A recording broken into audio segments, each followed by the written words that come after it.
Hello students, welcome to the class. आज हम class 11th का रिडॉक्स रिएक्शन चैप्टर को इजीली कंप्लीट करने वाले हैं। तो चलिए स्टार्ट करते हैं। सबसे पहले हम समझेंगे कि रिडॉक्स रिएक्शन क्या होता है।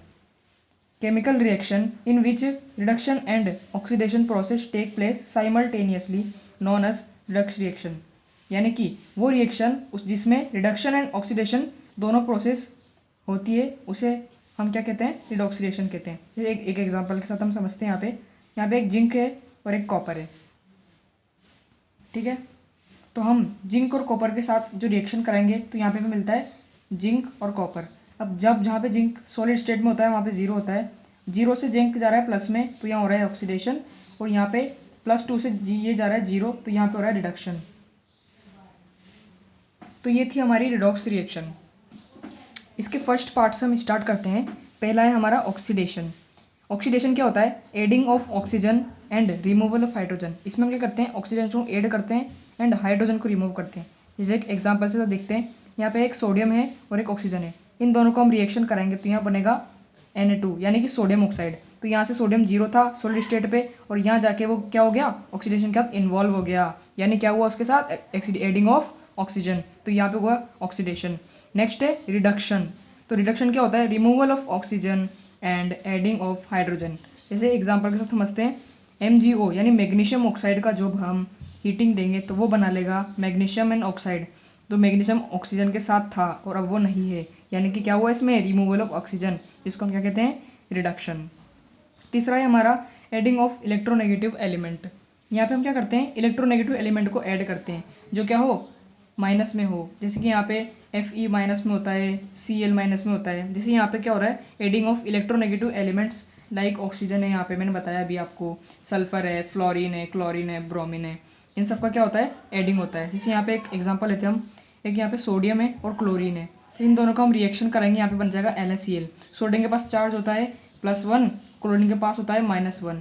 इन दोनों को हम ऐड करेंगे, यानी कि सॉरी +1 एंड -1, इन दोनों को ऐड करेंगे हम आएगा 0, तो इसका ओवरऑल चार्ज है 0।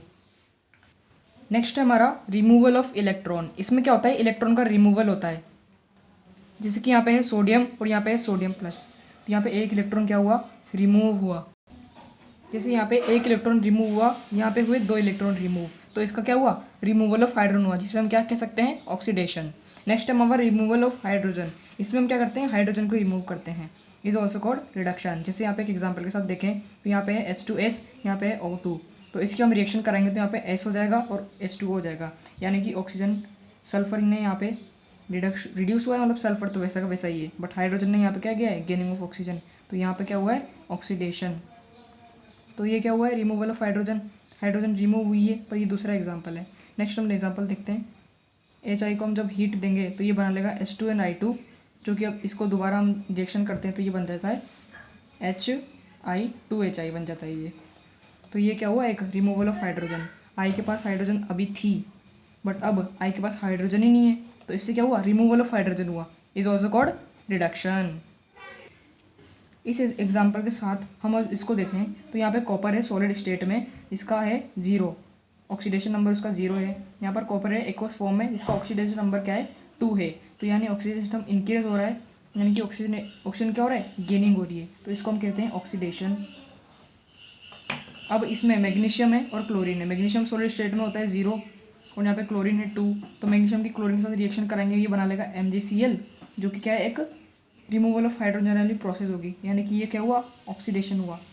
रिमूवल ऑफ हाइड्रोजन तो जनरली उसमें होता है, कुछ अलग चीज़ें होती है, यहाँ पे हाइड्रोजन इन्वॉल्व होता है, पर यहाँ पे कोई हाइड्रोजन इन्वॉल्व नहीं है। नेक्स्ट हमारा टॉपिक है ऑक्सीडेशन नंबर, यानी ऑक्सीडेशन स्टेट, इसको कुछ भी बोल सकते हैं। उससे पहले मैं आपको एक टेबल बताऊंगा जिसमें बीच का सेंटर होता है न्यूट्रल चार्ज होता है, ठीक है। यहाँ पे जैसे जैसे चार्ज इंक्रीज होता जाएगा वैसे वैसे ऑक्सीडेशन नंबर बढ़ता जाएगा। वहीं अपोजिट साइड हम देखें तो यहाँ पे जैसे जैसे चार्ज इंक्रीज होता जाएगा वहीं ऑक्सीडेशन नंबर डिक्रीज होता जाएगा, तो इसको क्या कहेंगे हम, रिडक्शन। और जैसे जैसे चार्ज इंक्रीज होता जाएगा उसको हम क्या कहेंगे, ऑक्सीडेशन। तो इस टेबल को आपको अच्छे से याद कर लेनी है, एग्जाम में आपको बहुत इंपॉर्टेंट पूछी जा सकती है ये टेबल। वैसे टेबल तो नहीं आएगी, इसमें चार्ज बताना चाहेगा, जैसे जैसे चार्ज प्लस होता है ना किसी चीज़ का तो वो ऑक्सीडेशन नंबर कहलाती है, और जैसे जैसे किसी का माइनस में जाता है चार्ज, जितना ज़्यादा माइनस में जाएगा वो क्या कहलाएगी, रिडक्शन। तो ये टेबल आपको अच्छे से आनी चाहिए। तो इसकी लाइन हम पढ़ते हैं, charge present on any atom in a molecule is known as oxidation number. मतलब कोई भी हमारा मोलिक्यूल है उसके ऊपर जो भी चार्ज प्रेजेंट रहेगा वही हमारा क्या कहलाएगा, ऑक्सीडेशन नंबर। जैसे यहाँ पे ऑक्सीजन है, मैंने इसका चार्ज है लिखा है -2, वैसे इसका चार्ज -2 ही होता है। बट कुछ ऑक्साइड होती है जिसका कुछ ऐसी चीज़ें भी होती है जिसका माइनस चार्ज अलग होता है। यहाँ पे ऑक्सीजन का चार्ज -2 भी हो सकता है, -1 भी हो सकता है, -0.5। बट यहाँ पे सबके चार्ज अलग अलग भी हो सकते हैं, वो हम आगे पढ़ेंगे। नेक्स्ट पॉइंट है, ऑक्सीडेशन नंबर में be negative, positive and zero. यहाँ पे क्या होता है, ऑक्सीडेशन नंबर नेगेटिव भी हो सकता है और पॉजिटिव भी हो सकता है और जीरो भी हो सकता है। ऐसे हो सकता है, यानी कि फ्रैक्शन फॉर्म में भी इसको हम लिख सकते हैं, यानी 1/2 हो गया, 1/4 हो गया, जीरो हो गया, नेगेटिव प्लस पॉजिटिव, कैसे भी ऑक्सीडेशन नंबर आ सकता है यहाँ पे। उसके बाद rules for calculating oxidation number. इसके बाद हम कुछ रूल्स देखेंगे जिससे हम इजीली ऑक्सीडेशन नंबर को कैलकुलेट कर सकते हैं। फर्स्ट रूल क्या कहता है हमारा, in atomic form solid state represent zero. Atomic form में सॉलिड स्टेट जीरो रिप्रेजेंट करेगा। जिसमें मैंने आपको बताया था Mg सॉलिड स्टेट में था, वहाँ पे वो क्या था, जीरो था, यानी कि वो एक सिंगल कंपाउंड है और उस वो क्या है, सॉलिड स्टेट में है, तो उसने क्या रिप्रेजेंट किया, जीरो। Zero oxidation number. जैसे एर्गन हो गया, जैसे कि क्या कहते हैं इसको, सिल्वर, जिंक हो गया, कॉपर, वो क्या करेगा, सॉलिड स्टेट में वो यहाँ पे क्या करेगा, जीरो ऑक्सीडेशन नंबर क्रिएट करेगा। रूल नंबर 2 क्या कहता है हमारा, होमो atomic molecule oxidation number is zero. Homo atomic molecule का मतलब क्या होगा यहाँ पे, सेम एटम। जैसे यहाँ पे हमने Br ले लिया और यहाँ Br ले लिया, ये दोनों क्या है, सेम है, तो ये क्या करेगा, ऑक्सीडेशन नंबर क्या होगा इनका, जीरो होगा। जैसे यहाँ पे F2 है, ये F2 क्या बनाएगा आगे जाके, 2 डबल बॉन्ड बनाएगा, ऐसे मतलब ऐसे F2 हो गया, ये क्या है, सेम है। Cl को हम ले लेते हैं, ये भी सेम है। आयोडीन को हम यहाँ पे ले लेते हैं, ये भी क्या है, सेम है। तो इनका ऑक्सीडेशन नंबर क्या होगा, जीरो होगा। ठीक है, नेक्स्ट हमारा रूल क्या कहता है, overall molecular charge is equals to zero. जितना भी मोलिकुलर चार्ज होगा यानी ओवरऑल कंपाउंड का, जैसे यहाँ पे NaCl हम ले लेते हैं, इसका Na का होता है +1, Cl का होता है -1, बट हम ओवरऑल कैलकुलेट करें तो इसका जीरो आएगा ना, यानी कुछ ना कुछ तो इसका आएगा, तो वो क्या होगा, जीरो होगा। अभी आप कैलकुलेट कर लोगे तो +1 -1 करोगे तो इसका जीरो आएगा। बट कोई से भी कंपाउंड होता है उनका जीरो नहीं आता, बट अगर जीरो आएगा, जीरो ही आना चाहिए इस फॉर्मूले के हिसाब से, वरना फॉर्मूला गलत हो जाएगा। तो जितना भी ओवरऑल मोलिकुलर चार्ज है इज इक्वल्स टू जीरो।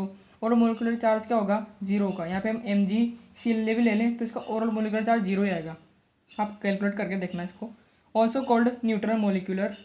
अब फॉर्मूले के हिसाब से अपन को चलना है यहाँ पे, ठीक है।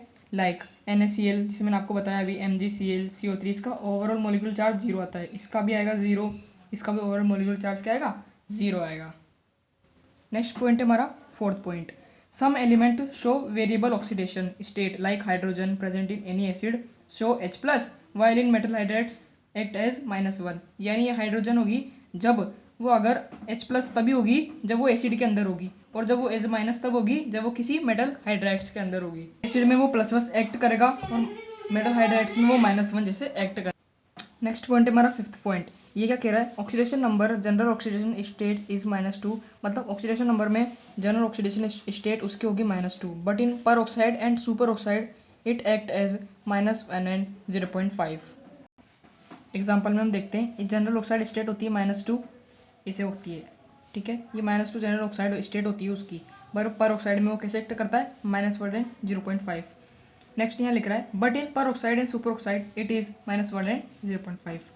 जैसे यहाँ पे देखते हैं Na2O ऑक्साइड है, यहाँ पे इसकी -2 है और इसकी क्या है, -2। ये एक पर ऑक्साइड, हमारे पास एक एग्जांपल है पर ऑक्साइड का। इसमें देखो ऑक्सीजन की है -2, तो यहाँ पे 2 ऑक्सीजन की है -2, तो एक ऑक्सीजन की क्या होगी, -1। और एग्जाम्पल एक और हम देखते हैं सुपर ऑक्साइड का। ये देखो एक सुपर ऑक्साइड यहाँ पे लिखी हुई है KO2, जिसकी 2 ऑक्सीजन का है -1, यानी कि एक ऑक्सीजन का चार्ज क्या हो गया, 0.5, यानी एक ऑक्सीजन का चार्ज क्या हो गया, 0.5। नेक्स्ट है हमारा sixth, some molecular having same atom show different oxidation state it is called variable oxidation. यानी कि कुछ मोलिक्यूल्स होते हैं इसमें, वो क्या करते हैं, सेम ऑक्सीडेशन स्टेट शो करते हैं, उससे हम क्या कहते हैं, वेरिएबल ऑक्सीडेशन स्टेट। जैसे यहाँ पे एग्जांपल देखते हैं SO2 का। यहाँ पे SO2 को हमें कैलकुलेट करना है और इसका ऑक्सीडेशन नंबर निकालना है। तो यहाँ पे देखते हैं हम ऐसे प्लस ऑक्सीजन को हमने यहाँ पे प्लस करना है, ऑक्सीजन कितने यहाँ पे 2 है, तो ऑक्सीजन को 2 से इंटू कर देंगे। ओवरऑल चार्ज 0 लिखने के बाद हम यहाँ पे लिखेंगे सल्फर, क्या ये सल्फर, ऑक्सीजन का नंबर क्या निकालना है, -2 इसका ऑक्सीडेशन का चार्ज होता है, ठीक है। इसके एग्जाम्पल के साथ समझते हैं, SO2 एग्जाम्पल के साथ। ये एक ऑक्साइड है, तो यानी हमको इसका ऑक्सीडेशन नंबर निकालना है। S oxygen into 2 is equals to 0। Oxidation को हमको कैलकुलेट करना है, यानी कि ऑक्सीजन हमने लिख दिया प्लस ऑक्सीजन है, कितनी है 2 ऑक्सीजन है, ठीक है हमने लिख दिया। ऑक्सीजन का चार्ज होता है -2, तो -2 से हमने इंटू कर दिया, तो क्या आएगा यहाँ पे -4। इसको हम उधर भेजेंगे तो हमें +4 आ जाएगा, यानी कि ऑक्सीडेशन नंबर क्या आया यहाँ पे +4। हम SO3 का यहाँ पे शो करेंगे, SO3 का, तो यहाँ पे S ऑक्सीजन इंटू 3, ऑक्सीजन का चार्ज होता है -2, इसको हम इंटू कर कैलकुलेट करेंगे तो यहाँ पे आ जाएगा +6, जो कि एक सही ऑक्सीडेशन नंबर है। नेक्स्ट हम देखते हैं एसिड्स। एसिड्स यहाँ पे बहुत सारे हो सकते हैं, HOCl, H प्लस ऑक्सीजन यहाँ पे हमने करेंगे तो इसका ऑक्सीडेशन चार्ज निकल के आएगा +1। HClO2 का हम यहाँ पे करेंगे कैलकुलेट ऑक्सीडेशन नंबर, तो यहाँ आ जाएगा +3। HClO3 का हम यहाँ पे ऑक्सीडेशन नंबर कैलकुलेट करेंगे तो यहाँ हो जाएगा +5। यहाँ पे हम कैलकुलेट करेंगे HClO4 का, तो यहाँ पर आ जाएगा +7। नेक्स्ट हमारा रूल 7। रूल 7 क्या कहता है, oxidation number never exceed from valence electron, यानी कि जो ऑक्सीजन नंबर होता है वो वैलेंस इलेक्ट्रॉन से एक्सीड नहीं करेगा, यानी कि उसके बराबर रहेगा पर उससे ज़्यादा नहीं बढ़ेगा। एग्जाम्पल देखें हम, तो हमने इसे फॉर्मूले से कैलकुलेट किया H2SO4 को, तो यहाँ पे इसका ओवरऑल चार्ज कितना आया +6। वहीं हम CrO5 को हम यहाँ पे कैलकुलेट करेंगे तो इसका चार्ज आया +10, जो कि क्या है एक गलत है। नेक्स्ट हमने पर डाइसल्फरिक ऑक्साइड का यहाँ पे चेक किया, तो यहाँ पे देखो 2 हाइड्रोजन हमने यहाँ पे लगा दिए, 2 सल्फर भी हमने यहाँ पे लगा दिए और 8 ऑक्सीजन है। ऑक्सीजन -2 चार्ज प्रेजेंट करती है, तो यहाँ हमने इसको कैलकुलेट किया तो यहाँ पे आया +7, जो कि एक गलत है। तो इसको भी हमने कैलकुलेट किया तो यहाँ पे भी 8 आया है, जो कि एक गलत है। तो सही क्या होगा, सही के लिए रूल 8 हमारा ये कहता है, in some compounds element oxidation number calculate by structure. हमको स्ट्रक्चर से कैलकुलेट करना पड़ेगा, क्योंकि ये तो हमारा काम नहीं कर रहा, ये हो गया फेल। तो ये क्या कहता है, in some compounds element oxidation number calculate by their structure because direct calculator of oxidation number is incorrect. So हमें किससे कैलकुलेट करना होगा, अब स्ट्रक्चर से। तो अब हम इसे स्ट्रक्चर से कैलकुलेट करेंगे, तो हम अब पहले स्ट्रक्चर लेते हैं H2S2O8 का। तो यहाँ पे स्ट्रक्चर बनाते हैं हम, इसका 0 लगा देंगे यहाँ पे, यहाँ दोनों साइड क्या आ जाएगा 0 आ जाएगा, यहाँ आ जाएगा O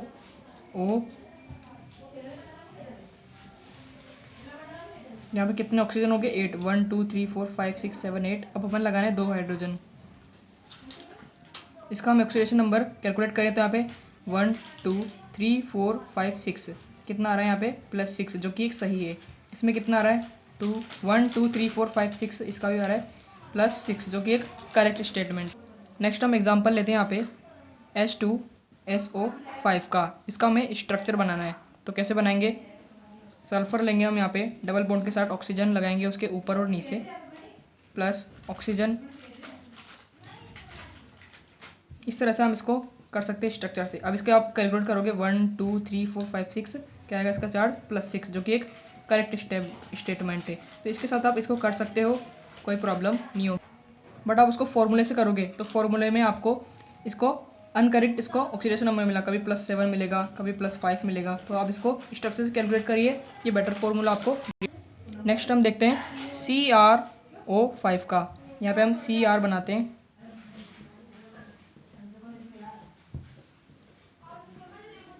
यहाँ पे देखो, अब इसका हम कैलकुलेट करेंगे यहाँ पे 1 2 3 4 5 6, तो इसका चार्ज आ रहा है +6, जो कि एक करेक्ट स्टेटमेंट है। नेक्स्ट हम यहाँ पे ऑक्सीडेशन नंबर चेक करेंगे C3O2 का। तो चेक करते हैं, O double bond C double bond C double bond C double bond O, ये हमारा बन गया। C3 है, इसमें कार्बन 1 2 3 और O2 है, हमने इसके आजू बाजू लगा दिए। अब हमने डबल बॉन्ड क्यों लगाए यहाँ पे, क्योंकि इनके जो है ना प्रायोरिटी इनको डबल बॉन्ड ही देते हैं, क्योंकि इनके क्या होता है ना, इनके डबल बॉन्ड ही रखे जाते हैं। आगे करते हैं सॉल्व हम, इसका ऑक्सीडेशन नंबर सॉल्व करते हैं अपन। इसके आगे आइडेंटिकल है तो इसको हम ऐड नहीं करेंगे, सिर्फ इसको ऐड करेंगे। कितना आया 1 2 प्लस का 2 आ गया। इसके दोनों साइड आइडेंटिकल है तो ये क्या आएगा 0 आएगा, पता ही है आपको। इसके सामने आइडेंटिकल है पर आगे आइडेंटिकल नहीं है, तो इसको ऐड करेंगे हम, तो क्या आएगा +2। तो ये एक करेक्ट स्टेटमेंट है। तो इसी के साथ आप ऑक्सीडेशन नंबर इजीली कैलकुलेट कर सकते हो। अब हम टॉपिक पढ़ेंगे ऑक्सीडेशन एजेंट या रिड्यूसिंग एजेंट। इसमें देखते हैं, in a redox reaction species which is self reduce and oxidize other known as oxidation agent. इसमें क्या होता है, जो स्पीशीज सेल्फ रिड्यूस होके अदर को ऑक्सीडाइज करती है उसे हम बोलते हैं ऑक्सीडाइजिंग एजेंट। जो स्पीशीज सेल्फ रिड्यूस होके अदर को ऑक्सीडाइज करती है उसे हम बोलते हैं oxidizing agent. While species which self oxidize and other reduce, वो स्पीशीज जो सेल्फ ऑक्सीडाइज होके अदर को रिड्यूस करती है उसे हम कहते हैं रिड्यूसिंग एजेंट। ये हो गया रिड्यूसिंग एजेंट। ऑक्सीडेशन एजेंट क्या होता है? जो सेल्फ रिड्यूस होता है और अदर को ऑक्सीडाइज होता है। और रिड्यूसिंग एजेंट क्या होता है? जो सेल्फ ऑक्सीडाइज होकर अदर को रिड्यूस करता है। Is called reducing agent. Example हम यहाँ पे देखते हैं तो potassium permanganate and potassium dichromate is a oxidizing agent. जैसे यहाँ पे हम देखें तो in a follicle reaction which is oxidizing and reducing agent. तो यहाँ पे हम देखें तो 2 कॉपर ऑक्साइड है प्लस 2 कॉपर सल्फेट है। तो यहाँ पे हम इसकी रिएक्शन कराते हैं तो ये 6 कॉपर एंड SO2 बनाता है। तो यहाँ पे कॉपर के पास ऑक्सीजन था पहले और अब ऑक्सीजन नहीं है, तो ये क्या हो गया? रिड्यूस हो गया। और सल्फर के पास कॉपर था पर उसके पास क्या गया? ऑक्सीजन हो गया, तो ये क्या? ऑक्सीजनेटेड हो गया। अब आप यहाँ पे बताओ मुझे, यहाँ पे तो रिडक्शन हुआ है और यहाँ पे ऑक्सीडेशन होता है, ठीक है। इसमें आपको बताना है कि रिड्यूसिंग एजेंट कौन है। चलो आपको मैं 5 सेकंड देता हूँ।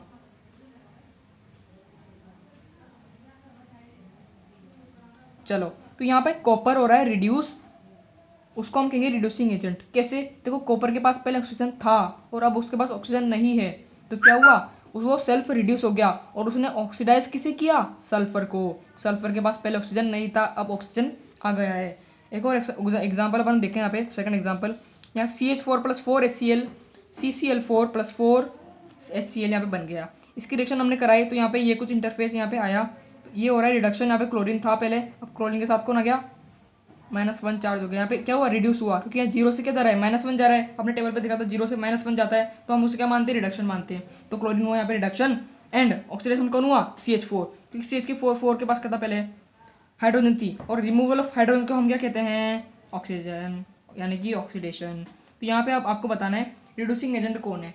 अब यहाँ पे क्लोरीन है, क्लोरीन ने क्या किया? कार्बन को यहाँ पे गेन करा है, और यहाँ पे कार्बन यानी कि CH4 यहाँ पे क्या हुआ? CH4 ने क्या करा? यहाँ पे CH क्या था? हाइड्रोजन के साथ का, अब भी वो हाइड्रोजन के साथ ही है, तो यहाँ पे कुछ हुआ नहीं है। लेकिन रिड्यूसिंग एजेंट कौन है? सिंपली यहाँ पे एक कार्बन है और एक क्लोरीन है। कार्बन ने यहाँ पे हाइड्रोजन को रिमूव करके क्लोरीन को गेन किया है, और यहाँ पे क्लोरीन ने क्या करा? हाइड्रोजन को गेन किया है। यानी कि यहाँ पे रिड्यूसिंग एजेंट कौन है? सिंपली कार्बन होगा, कि उसने क्या किया? क्लोरीन को गेन किया और किसको रिड्यूस कराया? खुद तो क्या हुआ? वो ऑक्सीडाइज हुआ एंड रिड्यूस किसको कराया? उन्हें अदर को, यानी कि क्लोरीन को उसने रिड्यूस करा दिया।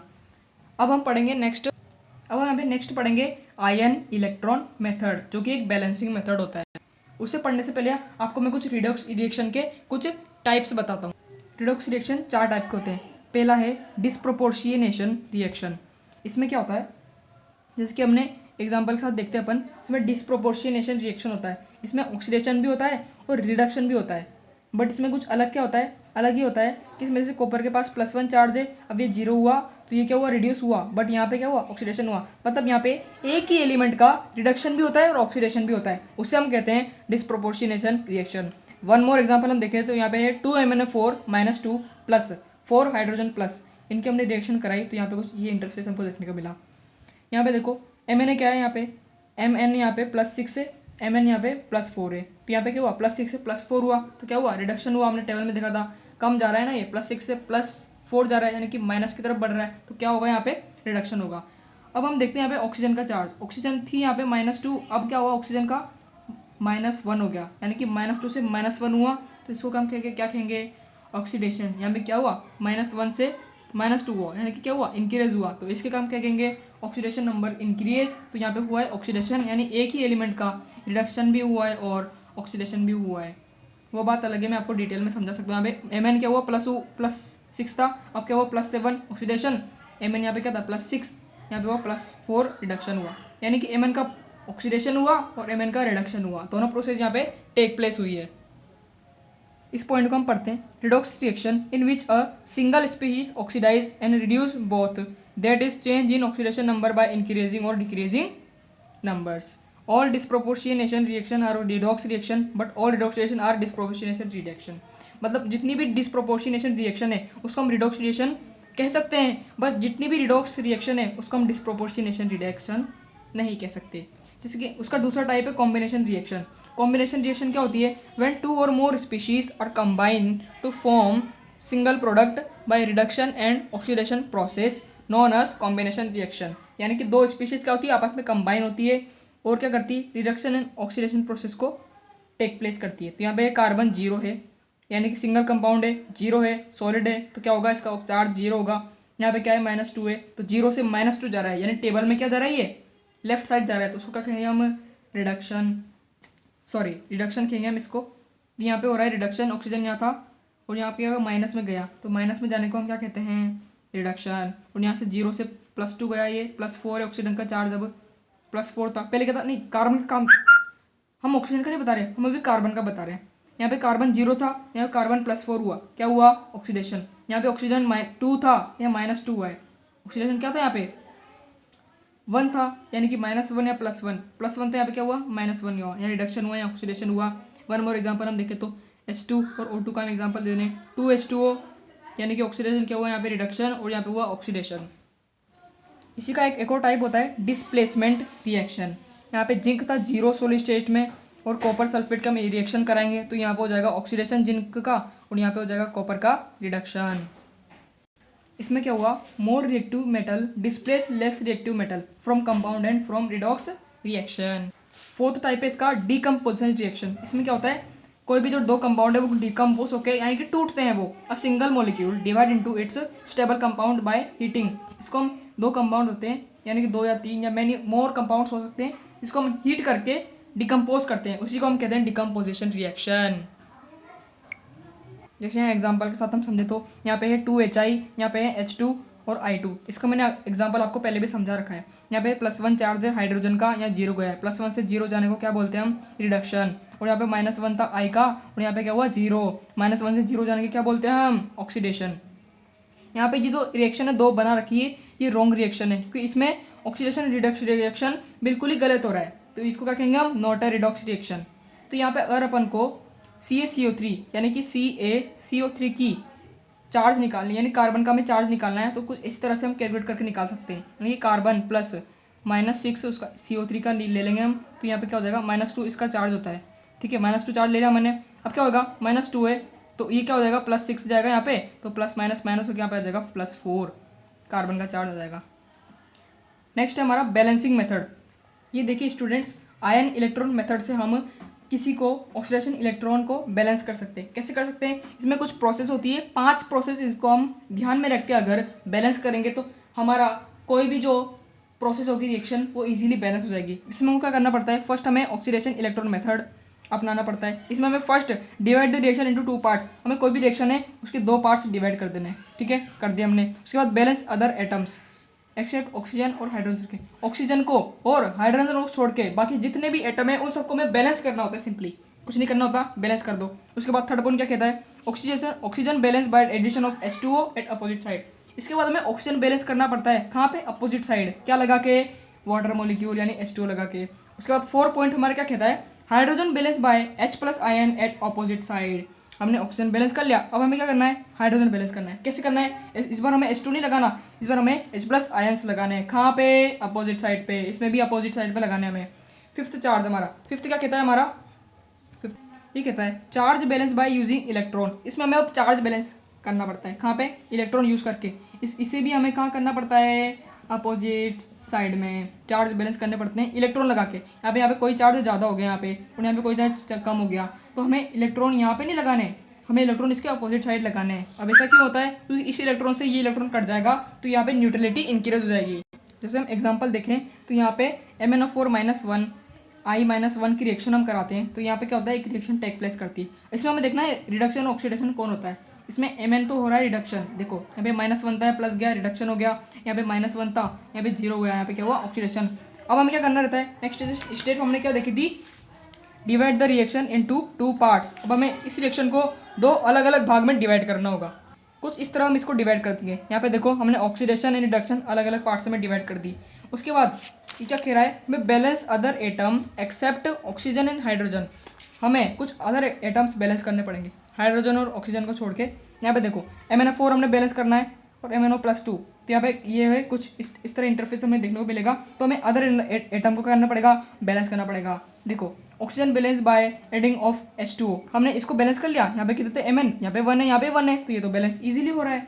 पर इसको हमने कैसे बैलेंस किया, पहले क्या था यहाँ पे, पहले यहाँ पे हमने डिवाइड किया था। उसके बाद बैलेंस अदर एटम, ऑक्सीजन और हाइड्रोजन को छोड़ के हमने इसको बैलेंस किया, इसको इस रिएक्शन को कैसे बैलेंस किया हमने, यहाँ पे I2 थे, यहाँ पे पहले I1 था, यहाँ I2 थे, तो हमने यहाँ पे 2 लगा दिया, इजीली बैलेंस हो गया। बस इतनी सी बात। नेक्स्ट हम पॉइंट देखते हैं थर्ड वाला। थर्ड वाला कहता है oxygen balance by addition of H2O at opposite side. Opposite side में हमें H2O का क्या करना है, एडिशन करना है। यहाँ देखो MnO4 है, Mn+2 है। अब देखो यहाँ पे 4 ऑक्सीजन है, यहाँ पे ऑक्सीजन है ही नहीं यहाँ तो ऑक्सीजन, तो हमें क्या करना है 4 ऑक्सीजन ऐड करनी है। कैसे करेंगे, 4 H2O लगा के, कहाँ पे, अपोजिट साइड। ठीक है, समझ गया। यहाँ पे तो कोई H2O नहीं है, यहाँ पे कोई ऑक्सीजन ही नहीं है, तो यहाँ पे बैलेंस करने की जरूरत ही नहीं है। नेक्स्ट पॉइंट देखते हैं हम, fourth point, hydrogen balance by H+ ions. किसके द्वारा, हमें H+ आयन की तरह। Hydrogen balance by H+ ion is opposite side. अब हमें क्या करनी है, हाइड्रोजन बैलेंस करनी है। देखो hydrogen balance by H+ ion at opposite side. MnO4 यहाँ पे कितने, 4 है। हाइड्रोजन यहाँ पे 8+ हमने इधर ऐड करी, वहाँ पे कितनी थी हाइड्रोजन, यहाँ पे हाइड्रोजन 4 है, इनटू में 2 हो गया, तो 4 2 जा 8 हाइड्रोजन है यहाँ पे, तो हमने 8 H+ आयंस लगा दिए और हाइड्रोजन को भी इजीली बैलेंस कर दिया। अब हमने ओवरऑल चार्ज चेक किया, तो यहाँ का आ रहा है +7 और यहाँ का आ रहा है -2, तो ये तो अलग अलग आ गया। तो हमें क्या करना है, नेक्स्ट पॉइंट क्या था हमारा, charge balance by using electron. अब देखो यहाँ पे 7 इलेक्ट्रॉन है और यहाँ पे 2 इलेक्ट्रॉन है, तो कम किधर है, इधर है। तो लेकिन इधर कितने कम है, यहाँ पे +5 कम है, तो हमको इधर नहीं ऐड करना, कहाँ पे करना है ऐड, अपोजिट साइड में। अपोजिट साइड में इसको ऐड करना है, इसके अपोजिट साइड में 5 इलेक्ट्रॉन हमको ऐड करने। कुछ इस तरह हमने चार्ज बैलेंस कर लिया। यहाँ पे देखो 5 इलेक्ट्रॉन हमें अपोजिट साइड में ऐड कर दिए। ठीक है, अब इस पूरी इक्वेशन को बैलेंस करने के लिए हमें इसको 2 से इंटू कर दिया और सिंपली इसको 5 से इंटू कर लिया। देखो 2 5 जो क्या होता है 10 होता है और 5 2 10 होता है। यहाँ पे इक्वल न्यूट्रलिटी मेंटेन करने के लिए हमने इसे क्या करा, इजीली बैलेंस करा। अब देखो यहाँ पे क्या हुआ, 2 हमने लगा दिया, ये सब इक्वेशन हुई। इसको हम इंटू करेंगे तो कुछ इस तरह हमको दिखने को मिलेगा। उसके बाद हमें दोनों इक्वेशन को मर्ज करना है। अब हम यहाँ पे देखें तो हमने इस इक्वेशन को कर दिया, 2 से इंटू कर दिया और इसको 5 से इंटू कर दिया। इंटू करने के बाद इस इक्वेशन को हमें मर्ज करना है। कैसे करना है, जो लेफ्ट साइड में था उसको लेफ्ट साइड में लिखना है, जो राइट साइड में था उसे राइट साइड में लिखना है। इसको इस तरह आपको लिखना है, तो ये इक्वेशन कुछ आपकी ऐसे बनेगी। तो आपको 10 इलेक्ट्रॉन से 10 इलेक्ट्रॉन कट करना है, उसके बाद जो आपकी इक्वेशन बनेगी वो आएगी फाइनल इक्वेशन होगी। इस तरह से आप कैलकुलेट कर सकते हो, किससे, बाय आयन इलेक्ट्रॉन मेथड से। ये टेबल आपके बहुत काम आने वाली है, कृपया इसका स्क्रीनशॉट ले लीजिए। और ये मिलता हूँ आपसे मैं अगली वीडियो में। Thank you so much for watching this video. Like share subscribe.